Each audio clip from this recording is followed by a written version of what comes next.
Now, we often have problems with assessment and diagnosis of kids with ADHD who are very bright because they often, people, you ask for accommodations and they say, well, you know, he's getting C's, what do you want? If the person who's getting C's is somebody whose ability is way up in the top 2 or 3% of the population, you have to ask yourself what's going on and what's the effect of this going to be over the long haul. Now, the assessment we're not going to get into in great detail, but I want to tell you a little bit about a couple of the measures that we use in utilizing Wechsler IQ tests to see where the strengths are and where the problems are in people who are particularly smart who have ADD. And for those of you who may not be familiar with it, the Wechsler IQ test, there's the WISC, which is the little kids, that's ages 6 to 16, and the WACE, which is adolescents and adults 16 and up. They don't have just a verbal IQ and a performance IQ and then a full-scale IQ, which is the old model. Now there are 4 index scores. One which is mainly about verbal comprehension. No reading is involved. That's the VCI. It's like, tell the meanings of these words and how are this word and that word alike. Then there's a perceptual organization or perceptual reasoning index, which has nothing to do with words, it's visual spatial stuff. And those 2 parts of the IQ test don't have much to do with working memory or processing speed. They don't have much to do with executive function. And so those are the ones that are more reliable for just seeing how's the smarts level on this or that. And then you've got 2 other index scores, one which is working memory, which is like, I'm going to say some numbers forward, and ask you to say them back to me in the same order, and the list keeps getting longer in terms of how many. Or I'm going to now say some numbers, and I'd like you to say them to me backwards, where you have to hold the numbers in mind and give them back. And a couple of other tests where it's holding one thing in mind while doing something else. That's the working memory index. And then there's the processing speed index, which is just a couple of simple little paper and pencil tests. And that takes exactly 2 minutes for each one of them. But what do they correlate with? The speed with which you can take notes in class. The speed with which you can answer an exam or write a paper. It's your output measure. And when you begin to look at these 4 index scores on the IQ test, what you see is the top 2, verbal comprehension, perceptual reasoning, not much to do with problems in attention or memory or processing speed. Then you've got these other 2, working memory and processing speed, that are more sensitive to these problems. So what we're doing in the research I'm about to describe for you is looking at how these people who have the high IQ as measured by either one of these first 2 index scores. They didn't have to be high in both. They had to be top 9% in one or the other, 120 or above, and then see how they did on some other measures. Now, we used 2 different measures of working memory. One was the digit span, the one I just described, and that picks up some kinds of working memory, but we learned a long time ago that there are some people who are very good at remembering numbers who are not very good at remembering words. I'll tell you, I had a businessman who came in from Manhattan one time for me to evaluate him, and I gave him the full IQ test. We did this digit span test where he was going on with longer and longer lists, and he killed the test. And I said, you're pretty good at this. He said, oh yeah, I'm always pretty good at remembering numbers like that. But he said, I supervised a lot of people, and you know what the nickname is for me? Rolodex Man. Because we do international business, and he said that in the office, people make a joke of it because I have in my head the telephone numbers with international area codes for over 300 of our clients. And it's a joke. Somebody will call out, yo, I'm calling so-and-so in Paris, what's the phone number? And he said, usually I can give it to him. But he said, the reason I'm here is I supervise about 40 people, and they all complain that I never remember what they tell me.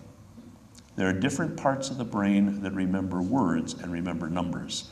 And for some people, they're strong in both, some are weak in both, but there's some that are very strong in one and very weak in another. And so we have 2 stories that we use that come from the Wechsler memory scale. That's WMS3 that you see there. And they've got 25 word units, each one of them. Just a paragraph. And the way it works is I read you the story, and I say, before I read it, I say, listen carefully. After I finish reading this, I'm going to ask you to say it back to me as close to the same words as you can. I don't expect you to remember every single word of it, but pretend you're a tape recorder. I'm not asking for a summary. I'm asking for you to remember as many of the words of the story as you can. And then we've got scoring criteria so that we can tell when they're getting it accurately or when they're not. And then we do the same thing with the second story.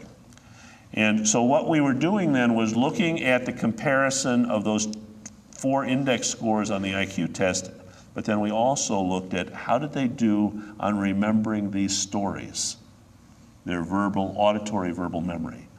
Because what you find is that a lot of people who are very bright and conceptually understand well can be sitting in a lecture and it's going in one ear and out the other, unless it's something they're already engaged with. And so the studies that I'm about to present to you, these are all people with IQs 120 or above. What we were saying was we're going to measure executive function impairment with 8 different measures. First, we're going to look at the IQ tests and ask, how many of the people in this sample of IQs 120 or above have at least one standard deviation, that would be 15 points, between their strong point in verbal or perceptual reasoning and their working memory? In other words, they're good in those things, they're lousy in working memory. The other question is, how many of them have a processing speed index where it's taking them a lot longer to crank this information out in terms of writing that's 15 points or more, one standard deviation, below their strength in the verbal comprehension or perceptual reasoning? And then how many of them did poorly on remembering those stories when we compared their story memory to their verbal IQ?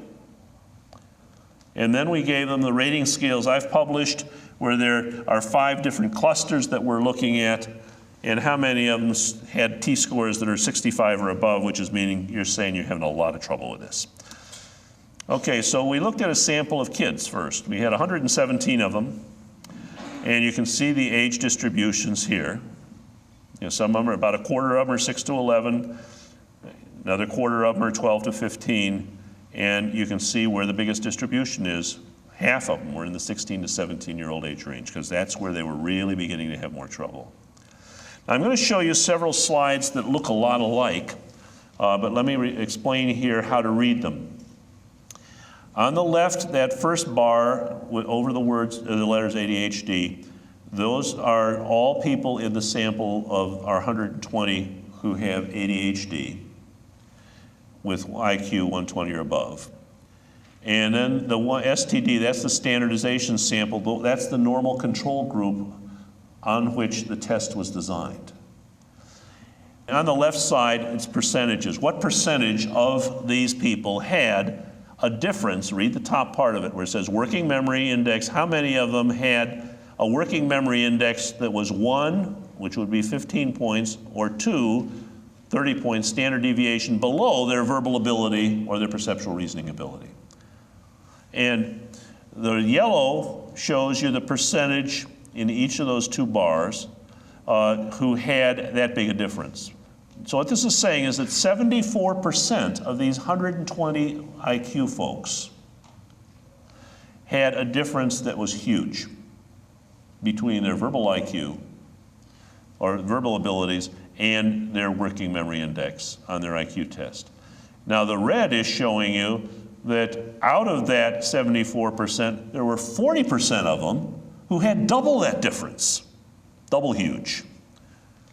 But then when you look at that, you have to say, well, all right, but how often does that happen in the general population? And that's what the right-hand side is showing you.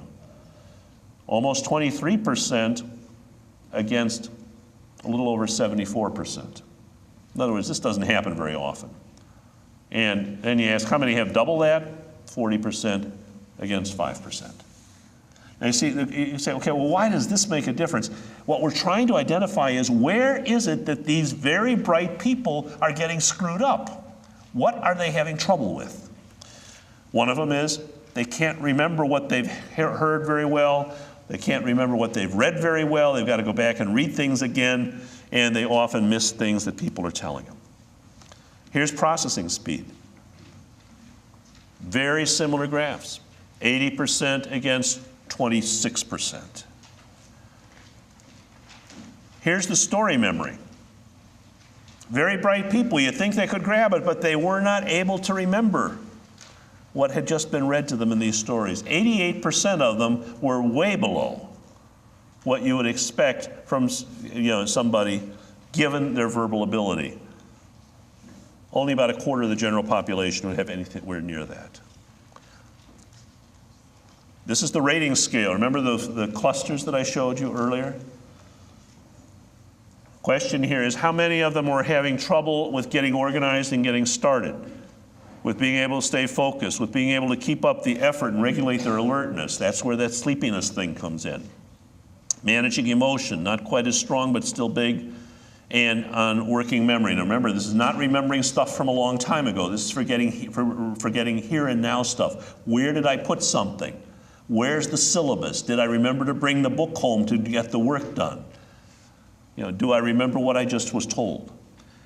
Now the yellow bars here are showing you the percentage of people who scored 65 or above. That means that they were among the 7 people out of 100 who had the most trouble on the scale.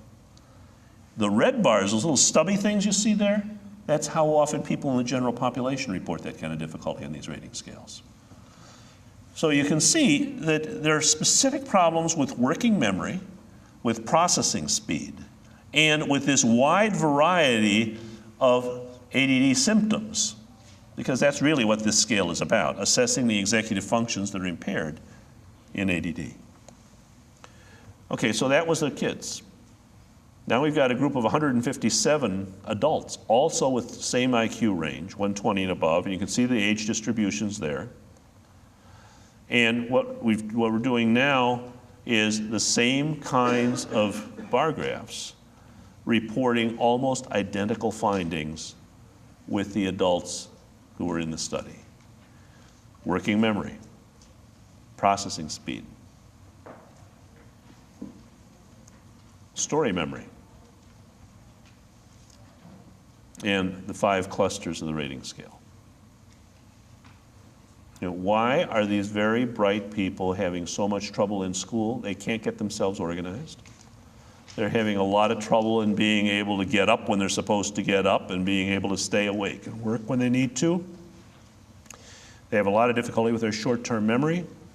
They poop out when they've got a long-term task to do.